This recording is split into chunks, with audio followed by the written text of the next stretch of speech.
नमस्कार दोस्तों, आज हम बात कर रहे हैं सुरेश राम सेक्स स्कैंडल के बारे में। भारत का पहला सेक्स स्कैंडल जिसकी वजह से भारत को एक दलित प्रधानमंत्री मिलते मिलते रह गया। मैं बात कर रही हूं भारत के उप प्रधानमंत्री बाबू जगजीवन राम के बारे में, जो कि दलितों के मसीहा के रूप में विख्यात थे और लगभग 50 वर्ष के संसदीय जीवन से जुड़े हुए थे। भारत के पहले दलित प्रधानमंत्री बन सकते थे बाबू जगजीवन राम, पर अफसोस उनके बेटे सुरेश राम की काली करतूतों की वजह से प्रधानमंत्री का पद बाबू जगजीवन राम से कोसों दूर हो गया। आज हम बात कर रहे हैं प्रधानमंत्री मोरारजी देसाई की सरकार में दूसरे उप प्रधानमंत्री बाबू जगजीवन राम के बेटे सुरेश राम के सेक्स स्कैंडल के बारे में। सुरेश राम और दिल्ली के सत्यवती कॉलेज की छात्रा सुषमा चौधरी के अंतरंग अश्लील तस्वीरें सूर्या मैगजीन में प्रकाशित हुई और भारतीय राजनीतिक गलियारों में भूचाल आ गया। दोस्तों, सूर्या मैगजीन की संपादक और मालकिन मेनका गांधी थी, जो कि इंदिरा गांधी की बहू और संजय गांधी की पत्नी थी। 1978 के अक्टूबर अंक में इन अश्लील तस्वीरों को द रियल स्टोरी के साथ प्रकाशित किया गया।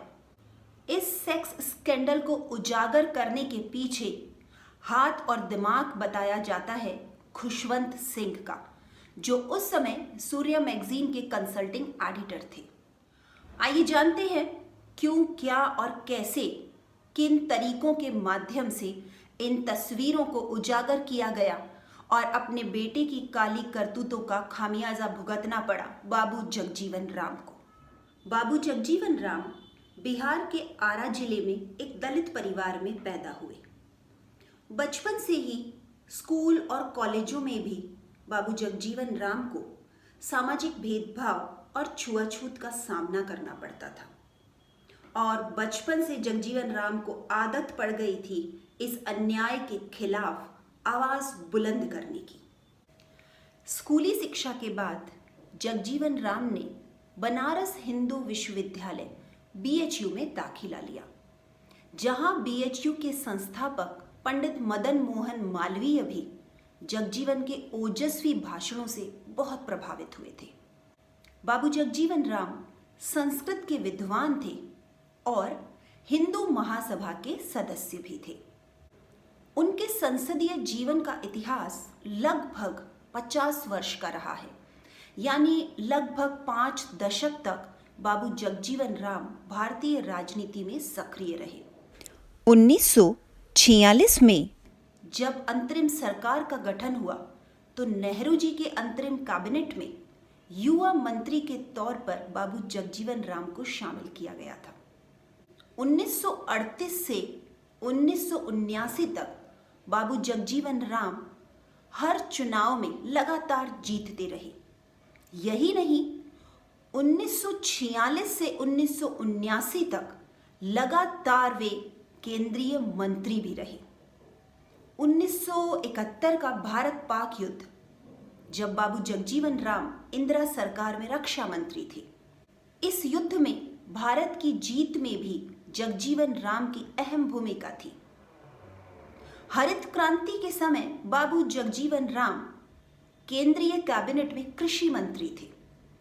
इस तरह बाबू जगजीवन राम का 5 दशक का लंबा करियर सफलता के कई परचमों को लहराता है। दोस्तों, जब 1975 में इलाहाबाद हाई कोर्ट ने प्रधानमंत्री इंदिरा गांधी के खिलाफ फैसला सुनाया और इस फैसले में कहा गया कि अगले 6 साल तक इंदिरा गांधी उम्मीदवार के तौर पर ना तो खड़ी हो सकती है, ना चुनाव लड़ सकती है, ना ही प्रधानमंत्री के पद पर विराजमान हो सकती है। इस समय इंदिरा गांधी के हटने के बाद प्रधानमंत्री पद के दावेदार में सबसे पहला नाम बाबू जगजीवन राम का था। इंदिरा गांधी इलाहाबाद हाई कोर्ट के इस फैसले के खिलाफ सुप्रीम कोर्ट गई और फिर आनन फानन में आपातकाल लागू कर दिया गया। इस आपातकाल का प्रस्ताव भी इंदिरा गांधी ने बाबू जगजीवन राम के द्वारा ही कैबिनेट में रखवाया था। परंतु शायद बाबू जगजीवन राम को अब तक ये महसूस होने चला था कि इंदिरा गांधी और कांग्रेस पार्टी उनका यूज कर रहे हैं। तो जैसे ही आपातकाल खत्म हुआ, बाबू जगजीवन राम ने कांग्रेस छोड़ दी और उन्होंने एक नई पार्टी बनाई, डेमोक्रेसी फॉर कांग्रेस। विपक्ष को एकजुट करने का काम उस समय जयप्रकाश नारायण कर रहे थे और जेपी नारायण की सलाह पर बाबू जगजीवन राम जनता दल में शामिल हो गए। किंतु दुर्भाग्य से जनता पार्टी के जीतने के बावजूद बाबू जगजीवन राम भारत के प्रधानमंत्री नहीं बन सके। सबसे बड़ा कारण था आपातकाल के दौरान आपातकाल के पक्ष में दिया गया उनका भाषण। तब मोरारजी देसाई प्रधानमंत्री बने और भारत को 2 उप प्रधानमंत्री मिले, चौधरी चरण सिंह और बाबू जगजीवन राम। और फिर आया बाबू जगजीवन राम के राजनीतिक जीवन में भूचाल और प्रधानमंत्री बनने का भविष्य का उनका सपना भी चकनाचूर हो गया। ये कहानी है उनके बेटे सुरेश राम के अश्लील तस्वीरों के प्रकाशन और उसके सेक्स स्कैंडल में शामिल होने की, जिसकी वजह से भारतीय राजनीतिक गलियारों में तूफान आ गया था। इस समय सुरेश राम के पिता बाबू जगजीवन राम मोरारजी देसाई सरकार में रक्षा मंत्री थे और भारतीय राजनीति के जाने माने कद्दावर नेता।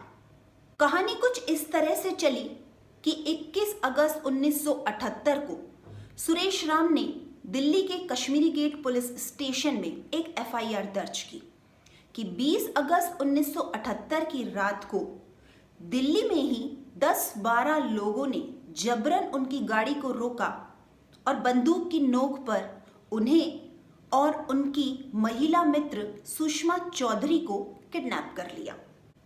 इस अपहरण के बाद उन्हें वजीराबाद पुल से होते हुए लूणी गांव ले जाया गया, जहां एक स्कूल की इमारत में उन्हें बंद कर दिया गया।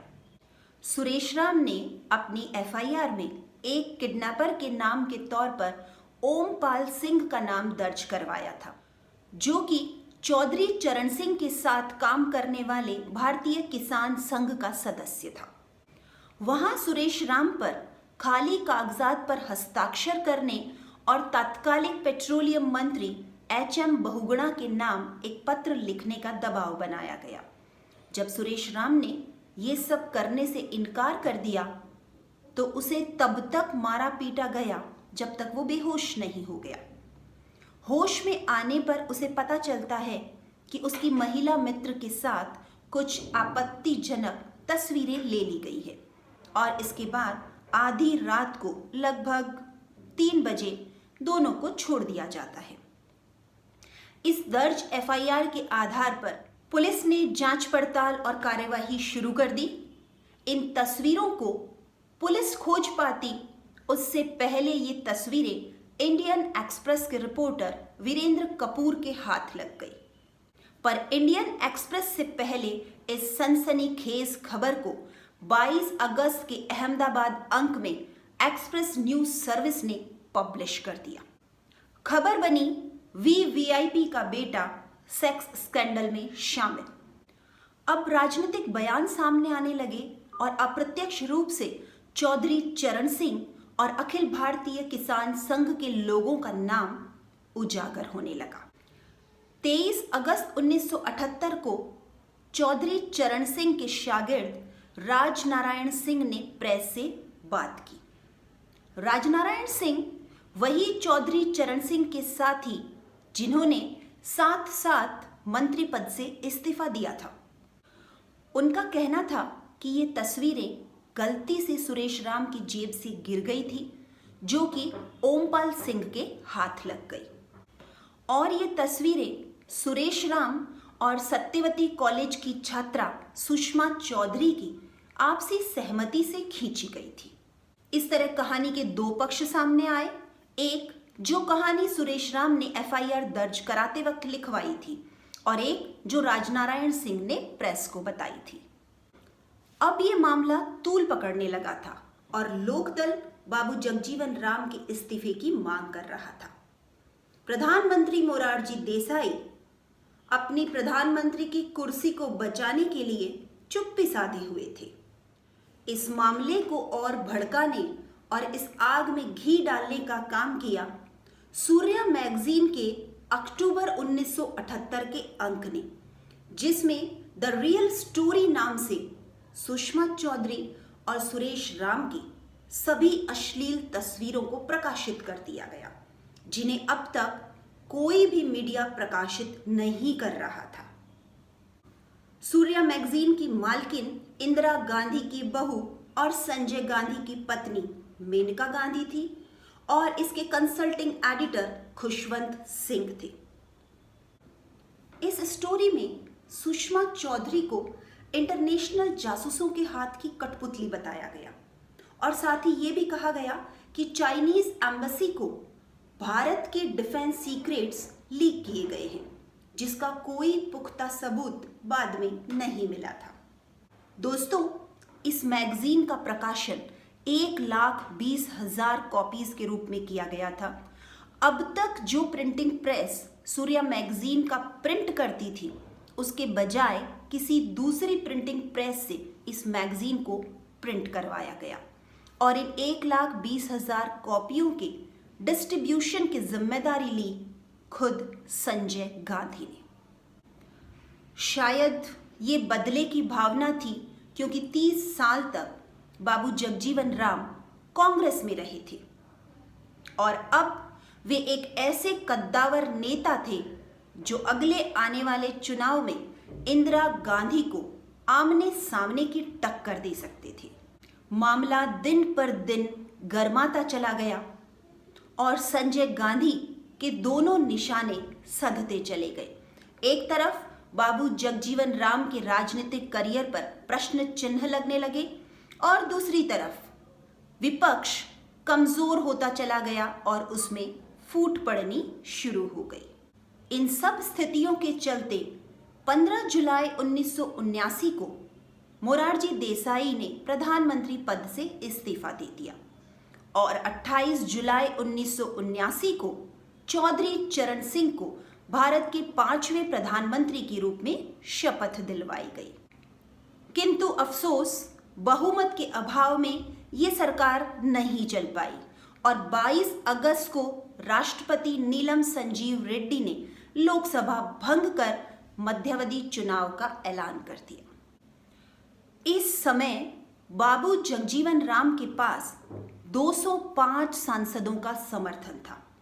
यदि उन्हें प्रधानमंत्री पद के लिए आमंत्रित किया जाता तो बहुत आसान था बचे हुए सांसदों का समर्थन प्राप्त कर बाबू जगजीवन राम बहुमत सिद्ध कर देते। किंतु एक तरफ बेटे सुरेश राम का सेक्स स्कैंडल में इन्वॉल्वमेंट और दूसरी ओर राष्ट्रपति नीलम संजीव रेड्डी ने उन्हें सरकार बनाने के लिए आमंत्रित ही नहीं किया और मध्यावधि चुनाव की घोषणा कर दी।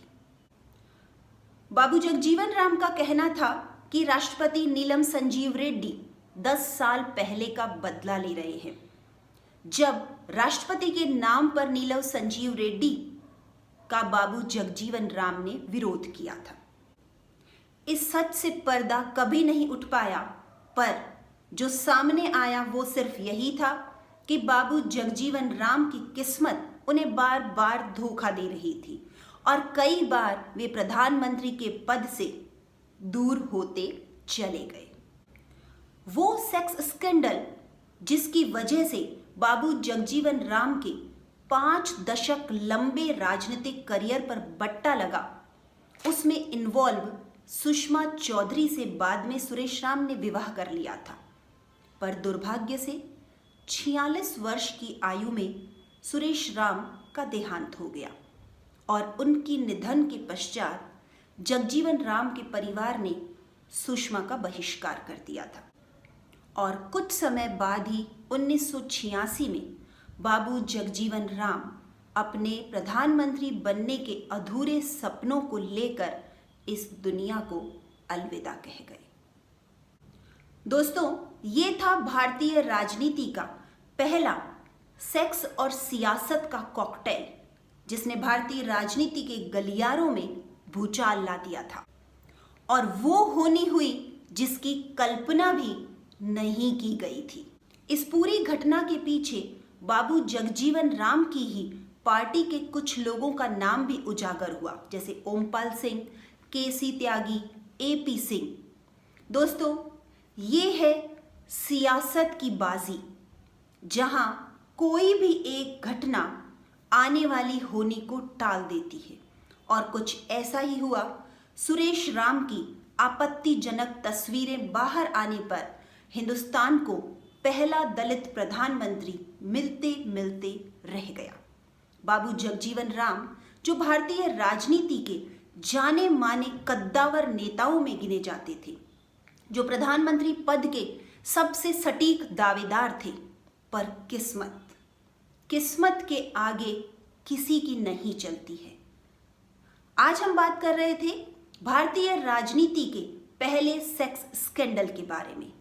जल्द ही मिलेंगे एक नई कहानी और एक नई शख्सियत के साथ। तब तक के लिए नमस्कार।